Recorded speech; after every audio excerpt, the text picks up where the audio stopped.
So today in the garage we'll be going over this P3 carbon skid plate. This is not carbon, so who would have thought they make non-carbon parts? Well, I thought since I have a lot of P3 carbon stuff on my Beta and now on the Kawasaki, I thought, you know what, let's go with a different series. So this is called the U series, and what that basically means is that it's not carbon, it's plastic, but it's super heavy duty plastic. They market it as their, for the guy that doesn't care for the flashy stuff, all they care about is the durability and the reliability of their skid plate. So I wanted to go out there and try to see what this is all about, just to get another option out there for you guys. So, because I understand that the carbon skid plates themselves are pretty expensive. So this skid plate retails for $179, and it might be a little cheaper than that now. I believe that's what it is priced at. But then the skid plate that is carbon retails for $230. So, and all that comes in there is this and this little bag of bolts and washers. All right, so let's go ahead and put this on. All right, so before we jump into this, this is so easy. This is so easy. Okay, so it is quite dirty, but basically what I'm gonna do is I'm gonna put this on, take it off because I have to wash the bike anyway, and I haven't done that yet after I rode this morning. So they make it super easy. Right here, there's 2 bolts, and right here, there's also 2 bolts. So make it really easy to go on. Okay, literally 1, 2, 3, 4. And then on the other side of the bike, when the bike is not leaned over, there is this little guard that goes right up here to protect your water pump. You can just take that right off.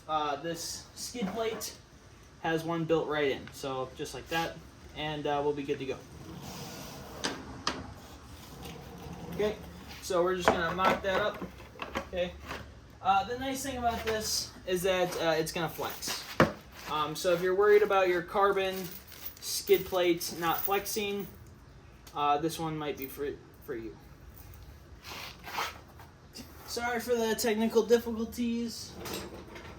I just had to get those started before I could record because it was too hard to do both at the same time because I wanted to make sure you guys got a good shot. So basically I just started these in there. Now we're going to tighten them up here. Okay.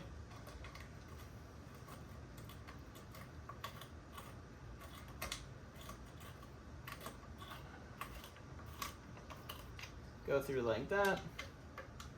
Then we'll make sure they're tight this way. Get a little bit more torque on there.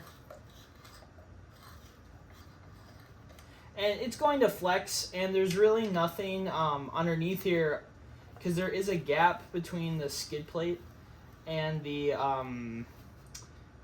skid plate and the brackets underneath there. So you just got to be careful and make sure that they're not over tight, because then you're going to not be able to put the back ones in over here. So, all right, let's skip to the back over here and put those ones in. Alright, so I had some stuff going, so I'm not quite sure what I recorded and what I didn't. So, front bolts, rear bolts is just kind of dirty because I've been touching it. So, then that's all we got for that. So, really simple process. P3 carbon, skid plate in the U series. Seems to be really strong, not going to be an issue. Going to save your engine from rocks and other things. I like the added protection here, as well as the other side protects the water pump, so I'm happy about that. So we'll stand the bike up and take a look at it. All right, before I go, let's take a quick look at the skid plate. Okay, there's that. Let's walk around here.